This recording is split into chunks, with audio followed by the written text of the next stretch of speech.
C'est avéré maintenant, depuis des années, même par les Nations Unies, que le gouvernement rwandais soutient les rebelles du M23, des rebelles qui sèment la terreur, la mort en République démocratique du Congo, notamment à l'Est, où ce conflit a déjà fait des millions de morts.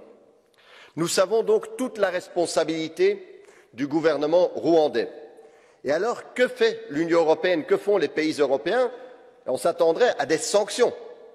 C'est la réponse que l'Union européenne a souvent quand on voit ce genre d'action de la part d'un pays contre un autre. Mais non, non, les gouvernements européens décident aujourd'hui de renforcer leur coopération militaire avec le Rwanda. La France, notamment, annonce un renforcement de sa coopération militaire. L'Union européenne va donner 20 millions au Rwanda pour sa participation au Mozambique.